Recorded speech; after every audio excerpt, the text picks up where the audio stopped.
Well, kia ora and welcome into the Harness Half Hour, now proudly brought to you by Airpark Canterbury and HRNZ Marketing. I'm Jess Smith, and this week on the show we chat to Matty Williamson following the World Driving Championship, where he finished 6th on the world stage. Dr. Andrew Grierson of Woodlands Stud also joins us to chat about speeding Spur in his North American campaign, and Ashburton-based trainer Brent White also features this week on the show. Plus, we have our usual Bookie update with Richard Wilson, but first, here are this week's headlines. Tony Herlihy became the first New Zealand harness driver to reach 3,500 wins when he was successful with Gambit at Alexandra Park on Friday night. A huge congratulations to Tony on this remarkable achievement.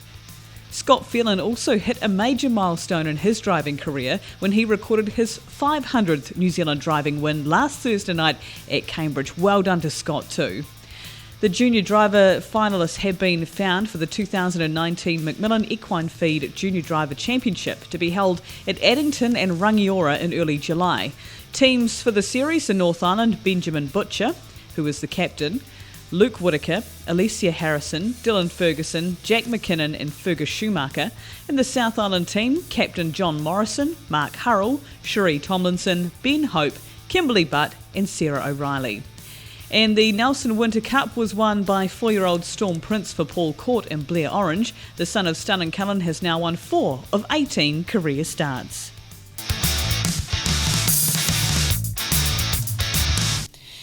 Well, it's been a bit of a whirlwind few weeks for Matty Williamson, and we have the pleasure of chatting to him following his return to New Zealand after finishing 6th in the World Drivers' Champs. Matty, silly question, but how was the experience for you? Awesome. I loved every minute of it. The people over there were super, and the racing was great, so no, I loved it. Can you tell us, Matty, obviously finishing in 6th position, did a lot of it come down to the draw of horse in the end? Yeah, definitely. With all series, you'll see it with the junior driver one coming up as well.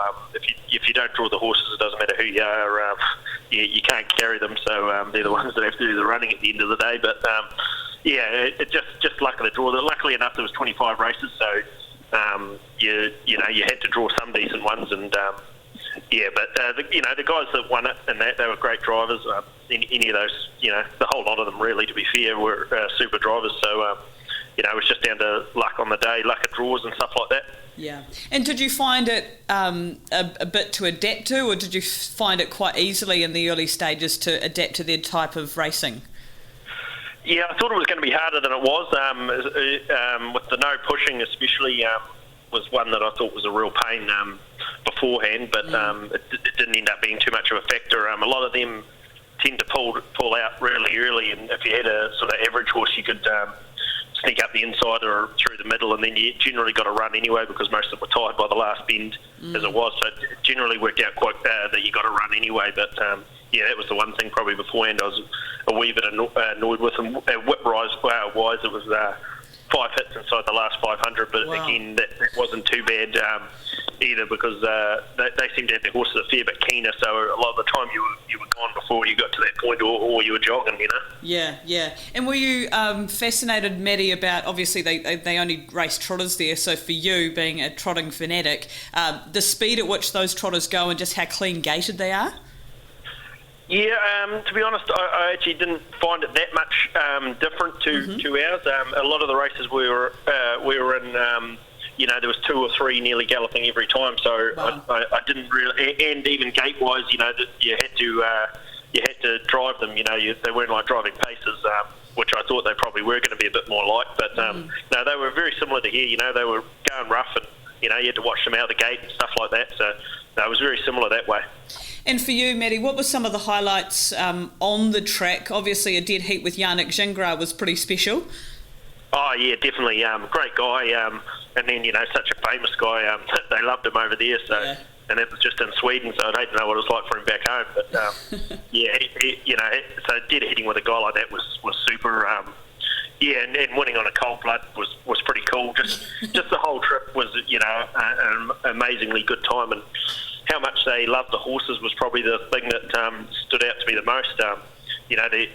Every race they clap you back to the stables, the winner and stuff like that, which really? you don't see anywhere. When I won on that Cold Blood, I was clapped all the way back to the stables.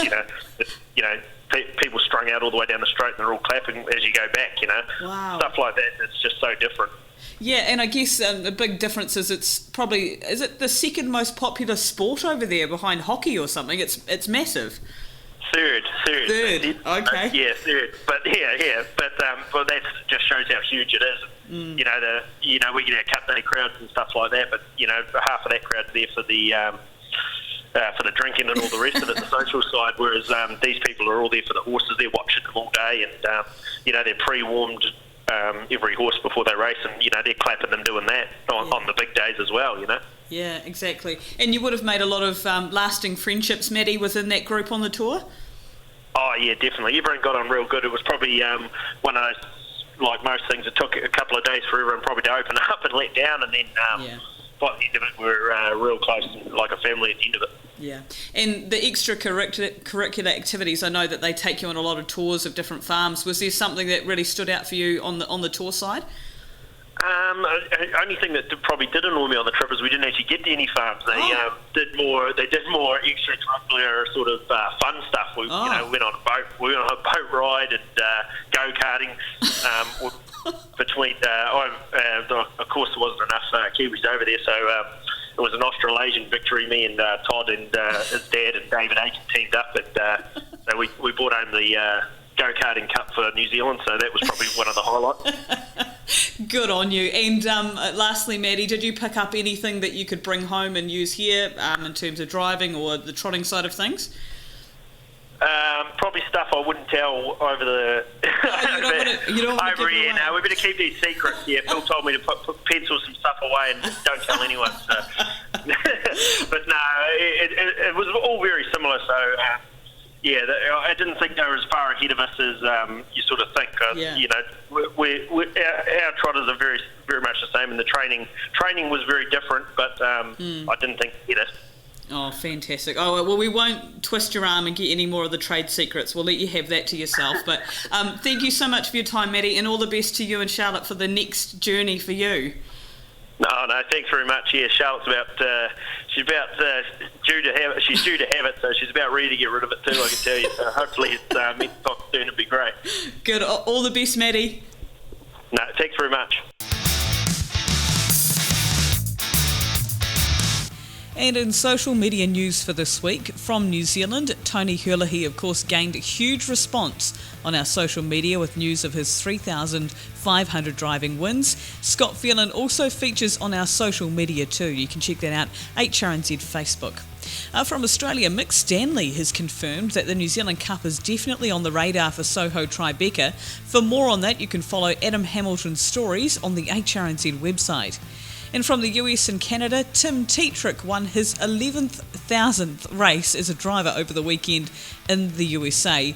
To hear more about Tim Tetrick and his career, you can follow him on Facebook by liking Tetrick Racing. Well, it's a pleasure to chat to Dr. Andrew Grierson of Woodlands Stud here in person today. And of course, along with the many roles you have in the industry, Andrew, you're associated, of course, with the great spinning Spur, and he's left our shores. Can you tell us whereabouts he's at and how is he in the States? Yeah, sure, Jess. He left about a week to 10 days after the running of the Road Cup. Mm-hmm. And then he went to New York, where he spent a week in quarantine there, and then he's made his way to Lindo Toscano's stable switcher in New Jersey, in a place called Crossfields, I think it is, the region. I went there and visited him while I was in America a few weeks ago, and he looked great. Yeah, I understand they've all fallen in love with him too, haven't they? Yeah, look, he's a very, very lovely natured horse, and any of the people who worked with him all love him to bits, including this time the quarantine people all had nice things to say about him. Obviously John and Josh are sorry to see him leave their stable, but he was always going to retire at the end of the Road Cup anyway, so this is just a little add-in before he goes to stud eventually. Yeah. And can you explain, Andrew, why the decision was made to send him to the States and how important this is for his career? Yeah, look, our experience is that we have no troubles getting, well, not no trouble. We have mares that'll go to stallions, especially if they've got American form. Whereas we've always struggled a little bit with colonial breds, and there's. Highview Tommy's a classic example of that. He was a fantastic racehorse, but he never gets the patronage that we thought he should get. And by Speeding Spur going up there, he's a nine-win Group 1 horse, and him goes up there and gets a good time and wins a bit of money up there, then we're hoping that New Zealanders would look at him in a different light, and maybe he would get a better class of mare and have a better chance as a stud. Yeah. And that's the idea. He's obviously in the best hands with the likes of yourself. He's gone through all of these injuries and come back better than ever. So he's obviously being watched very closely and given the greatest care. Yeah, look, he's from the injury which everyone knew about with the suspensory.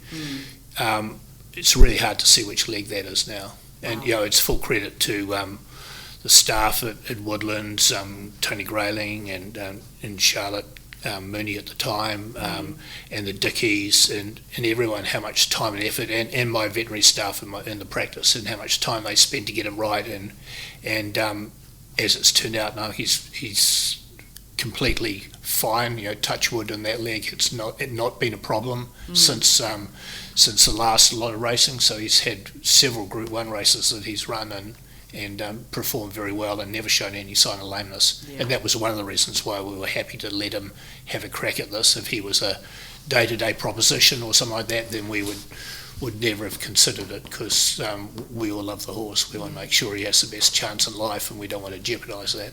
Oh, exactly, and that's obviously the reason for this trip, as you say. It's all about his best interest in the future, isn't it? Yeah, look, I mean, everyone in the stud will be very happy to see him back, I'm sure. When he does come back, and hopefully he does us proud, because having a trotter up there, I think also that maybe it's a good time. There's always good horses up there, but maybe there's Grand Circuit horses. There's not as many. It was interesting when I was talking to going into the invitation race, that most of the horses that come in from Europe are well over 7 years of age. He said, wow, is he only 7? And they were saying 10 and 12-year-olds is what they normally see over there from Europe. Yeah. Oh, that's exactly right. So talking about his targets, Andrew, ultimate goal is the Yonkers Invitational, is that right? Yeah, look, if we could get an invitation for that, he's got to perform, obviously, and that's $1 million US race invitation. And but there are quite a few other really good races. You can run for $45,000 every week at Yonkers if you want to, or you can go elsewhere to other tracks. There's a Red Mile, runs a $300,000 race and a $175,000 race. The opportunities are huge. If he performs to the level he does in New Zealand, then he has an awful lot of opportunities, and we'll just let him tell us how he's going, and Linda, who's a very kind trainer, will make sure that she picks where she thinks he's going to do well, and will get a good time, and maybe win a bit of money as well. Yeah, and that would be ideal. And as you say, Linda, you probably couldn't get anyone better for the job. She's had some remarkable success with trotters in the past. Yeah, she has, and I mean, she's been down here at least once, and she's a really nice person, and very passionate and a very hard worker. She'd come back half an hour away to go and just check on the horses when I turned up there, and there was no one else around. It was just, she was there. She's a very hard worker and dedicated in what she does. And by her own admission, she does it because she loves it, not because she has to. Yeah, exactly. Has she given any indication as to who might drive him, or is that something for further down the path? I said to her that I'd leave that completely to her. Yeah. So that that's important that she decides that, not us who don't know the best drivers and who would suit them best, but she'll know that. Yeah. Okay, so with all things going well, is there an earlier date that you think he might race, or is there something in the near future that you might target? Yeah, we're hoping that we might, maybe he'll end up having to do some races prior, but we'd like to have a shot at the Cashman, which is in August the 3rd. That's worth $300,000, and that's at the Red Mile, which is a big track which has fast times, so that would be nice. Yeah. And then just work out from there where he's going. But if he's not performing to that level, then she'll tell us as well, and we'll look at something less. Yeah. Okay, fantastic. So all going well, will it be after the invitational trot that a decision's made if he comes back, or have you got a date in mind? We'll just see what the shipping dates are like with IRT for when he comes back, and we'll just work it out from there. Yeah. I mean, if there's a superstar out there, who knows, he might stand up there and come and shuttle backwards, which would be a dream, but we'll just see how it goes. Yeah. Oh, fabulous. And I'd imagine, Andrew, you and your team would be very keen to get up there and see as many races as you can when he's in. Yeah, look, it's right in the middle of the stud season, but we'll try and work a time. If we end up getting into the invitation for $1 million, it'd be a little bit unusual if you didn't want to go to that. Yeah, exactly. Yeah. And it would be so nice to win a race at Yonkers when New Zealand's had such great history there in the past too, with the likes of Cardigan Bay and great horses there. Yeah, look, even half as good as him would be nice. Exactly. Yeah. And for you, speaking on the stud side of things, Andrew, obviously Woodlands stud, very close to your heart, and you hold the reins there. How are the team going? You know, obviously it's a bit of a quieter time, but are they starting to ramp up thinking ahead to breeding season?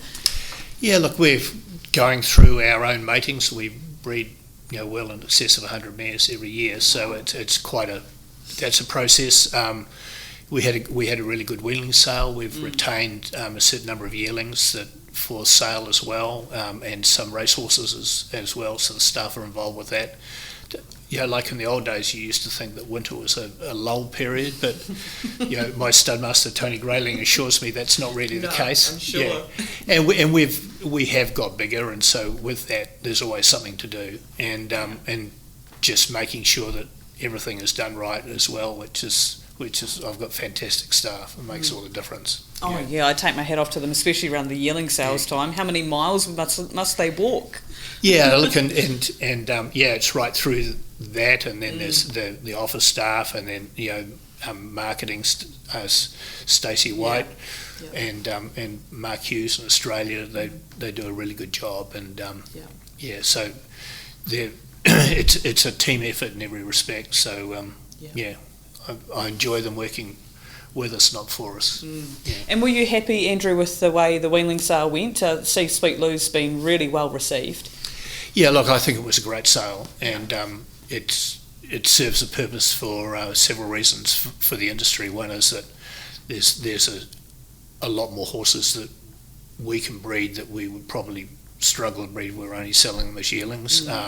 Allows trainers to come in and buy horses at a cheaper rate than they would do if they were buying in the yearling thing, and owners as well. So it serves that purpose, especially for people who've got land and somewhere to put them and work them through. And between ourselves and Alabar, I think we've cemented that as a pretty important part of the calendar. And notwithstanding that the yearling sales is also important. And I take the head off to New Zealand Bloodstock for doing something that I've sort of been asking for years and years, was to include that in all the sales series and stuff like that. It makes so much sense. And the argument that people say, they're getting a horse that could win the sales series and they're buying it as a weanling, well, they're a better judge than you and me if they can work that out.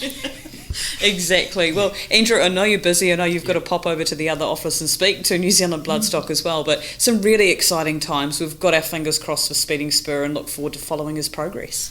Yeah, thanks very much, Jess. Yeah.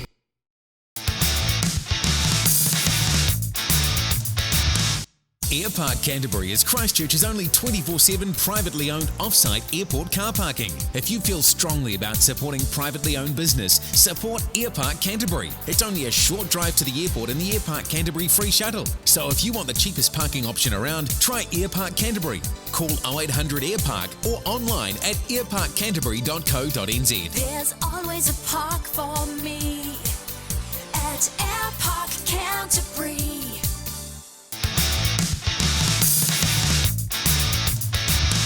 Well, it's a pleasure to welcome onto the show this week Ashburton-based trainer Brent White. Now, Brent is on his way back from a very successful Nelson circuit. Brent, congratulations on the success over the 2 days there. Yeah, cheers, Jess. It was great. Yeah, and I see too that the whole team seemed to perform overly well. Yeah, well, we were due for a change of luck, so our luck come at Nelson, and it was pretty good for a few of my owners who are Nelson owners. So yeah, it was a good weekend head by all, in all shapes and forms. I would imagine so. So do you try and cater for your owners in that kind of situation, Brent, to place the horses where they're able to see them race? Yeah, well, the owners of Tokyo Joe have been with me a long time, and since I more or less got back into training, and I think they've had something like 15 or 16 winners with me, and they've only been on course once prior to yesterday to witness a horse win live.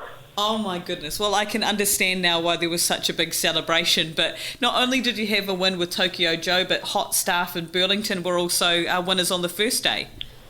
Yeah, they were sort of Hot Staff was just in the racing super and in the right rating band, and they ran along, and they just everything went to plan. And Burlington probably been one of the more unlucky horses in Canterbury racing for the last month or so. So it was probably good for him to get his just desserts, and he's part owned in Nelson as well, so those owners were pretty rapt to get a victory on their home track.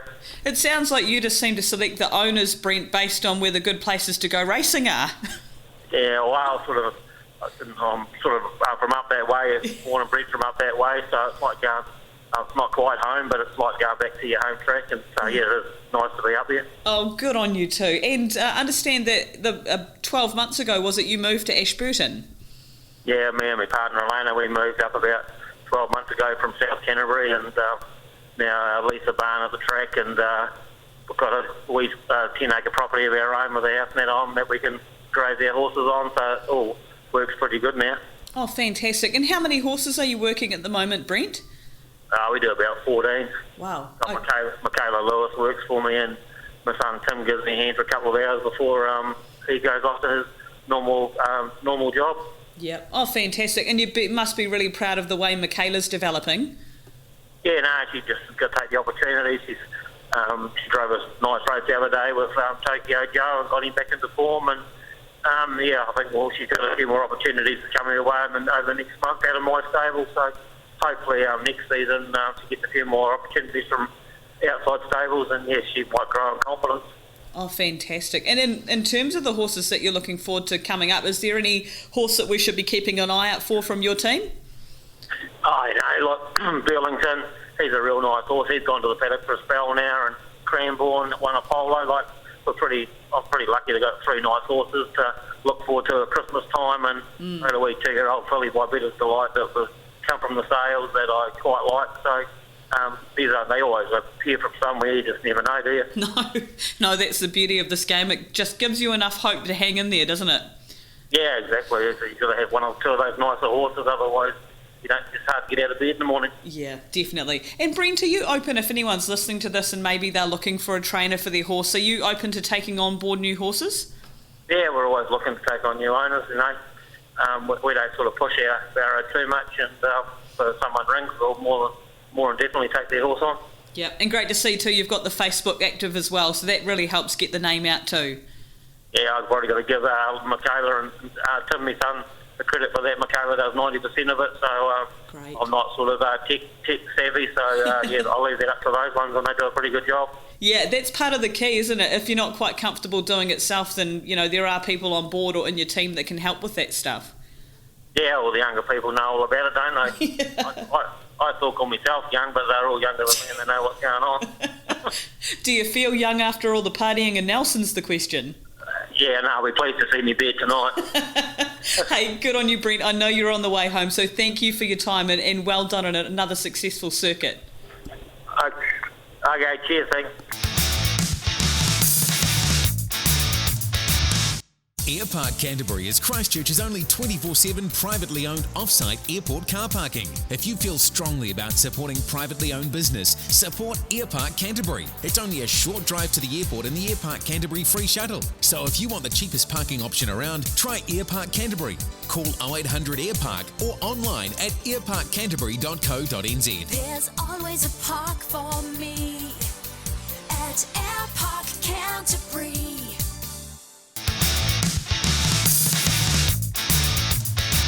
Well, it's been a couple of weeks since we've heard from our friend Richard Wilson. I understand he's still recovering after Harness Jewels Day at Eddington. Richard, welcome back on board, and first and foremost, how did you fare through the Jewels overall? Yep, best word for it really, Jess, is surviving. We survived Jewels Week, got through it just. The best result for us was probably the closest one of the day, where Ballard Montana got up to nab Princess Tiffany on the line. That was the best result for us, so helped a lot. And looking forward now to Cup Week, believe it or not. Oh gosh, don't swear, don't say that. All right, okay, now we'll look back at the week that was last week, meeting by meeting, and starting off with Thursday night at Cambridge. Looks as though the punters were off to a tough start there. It was a pretty tough start for them. The best bet there, 3,000 on Prince McKendon to run the top three at $1.55. A few big bets that missed there, 2,500 on the Lone Ranger at $1.95. 2,500 on Lindy Lincoln at $2.20. There was 1,000 on Liberal Arden at $5.50. 2,000 Anna Kate at $5, and 2,800 on Perfect Stride at $1.25. Okay, so from Cambridge to sunny Nelson, of course this is always a popular meeting with punters, and looks as though some big bets were landed on the first day. Exactly, Jess, loving the Friday afternoon action there. 6,000 on Luella to run the top three, $1.70. There was 1,300 to win at $3.20, and 8,000 in the top three market again, $1.35 on Koromiko Air.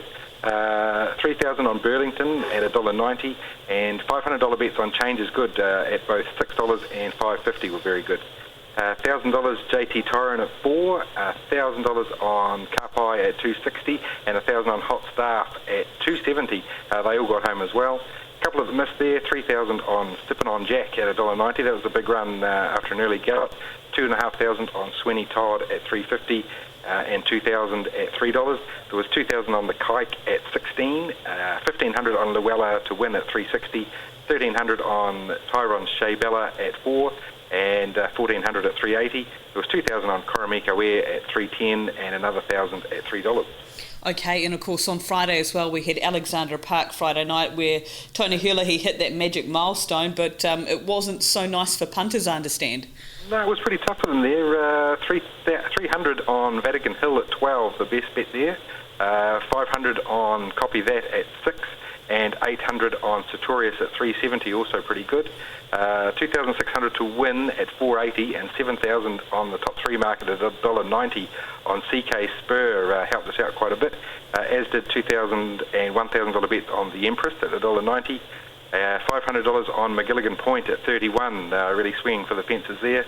$1,000 on Double or Nothing at 270, and 1,000 on Sol Invictus at 310, also left us in. Okay, and on Saturday afternoon we had Invercargill, and as they start to wind down the season, how did that go for the punters, Richard? Yeah, the last Saturday harness meeting for the season, so we'll have to find something else to do on Saturday afternoon. It's a pretty tough one for the punters, but April Rose got them home in race 4, $1,700 at $2.60, $1,400 at $2.50, and a $2,000 bet at $2.20. So she won pretty well. In atrocious conditions, that race. I'm glad I was up here and not down there. The only three favourites got home the whole day there, Jess. A couple of bets just under $1,000 on Take a Bet at $2.20, and there was a $500 bet on Better Than Brie at $3.10. Bets that missed there, $1,000 on the Red Robber at $3.40, and another $1,000 at $3.20. 2,000 on Fraud to run the top three at $3.10. There was 2,000 on Major Deal at $3.50. 1,200 and $1,000 on Southern Rain at $7.50. Okay, and from the deep south back up to sunny Nelson, and there were some big bets wrapping up the weekend there. Yeah, punters strike back. We have fight back on Sunday. $12,000 Change is Good to run the top three at $1.55. There was a $1,100 bet last sequence at $4.80 and $1,000 at $4.40. $5,000 bets on Luella at both $1.85 and $1.75. 1,500 Koromiko Air at $2.80 and 1,600 at $2.60. $1,000 bets at $2.50, so very well back there. 3,500 on Spot On to run the top three at $2.20. 1,200 and $800 bets on Storm Prince at $6, and there was a $1,500 bet on Majestic Mannequin at $3. Keeping us in the game there, a couple of misses, $2,000 and $1,000 bets on Change is Good to win at $3.80. $1,000 on Tyrone Shea Bella at $3. 1,200 silk at $4.80, 2,000 carpi at $1.90, $1,000 to win at $3.80, and 5,000 top three at $1.35 on Held to Ransom. It was 2,000 on Hot Staff at $2.80, 1,000 on Sweeney Todd at $6, $2,500 on Finn Floss at $3.40, 1,200 at $3.20. There was $1,600 on Cullen's Bet at $3.30 and 1,000 at $3, and also $3,000 on Madeline Stowe at $5. Yeah, pretty busy indeed, those markets. And multi of the week, gee, you've found a very involved multi for us. What is this, an 8-leg multi? An 8-leg multi, all boxed up, Jess. So $1 units on each combination cost $247 altogether. They all came in though. Midnight Memories at $2.50 to run the top three. Voodoo Priestess at $2.90. Koromiko Air $1.40 top three. Rock and Roll King $1.65 top three. Tokyo Joe $2.50 to run the top three. Check in up at Alex Park $1.22 just to run the top three. The only little glitch here, Olivia Rachel $2 to run the top three, but it was scratched, so a refund there, so that just effectively is a $1 dividend going through all those combinations, and ended with Sartorius at $2, again just to run the top three. So the return there, $3,491. But had Olivia Rachel actually placed rather than being scratched, the return would have been just a tick over $6,000. Oh, well played to get most of those legs home. And the best cash out of the week, what have you found, Richard? Yeah, good cash out here. $3 multi at Nelson on Friday, Hot Staff at $2.60, JT Tyrone at $4.20, a Dew Flirt at $3, Change is good at $6. And Terrier at $3.90 was the last leg. That was set to return $2,299, but very wisely cashed out for $395 just before Terrier broke early and really took no part. So $3 into $395. Nice work. And the worst cash out of the week, these ones always hurt. Yeah, well, this was an interesting one, and I can see where they were coming from. There was 8 single bets, all cashed out on Take a Bet at Invercargill. She caused a false start. Three-legged pacer and didn't look like pacing at all. Galloped after the false start was called, galloped right around into the back straight. So quite a lot of people decided to take the money back. The largest of them, a $1,080 bet at the 220. So that would have returned $2,376 had they stuck with the ship, but they cashed out for the money back. And, of course, Take a Bet did everything right, led throughout, and won well. Yeah, won very nicely too. Yeah, that hurts a wee bit. And in terms of the New Zealand Cup futures, you mentioned that that's the next thing we're looking at, and no surprises that the Southland Wonder is taking quite a bit of money. Yes, there's only, you may collect into $10 now. There's just 2 horses that have got more money on them than he does. Turn it up, obviously. And the other one is Spankum. The $1,500 bet on Spankum last week at $7.50.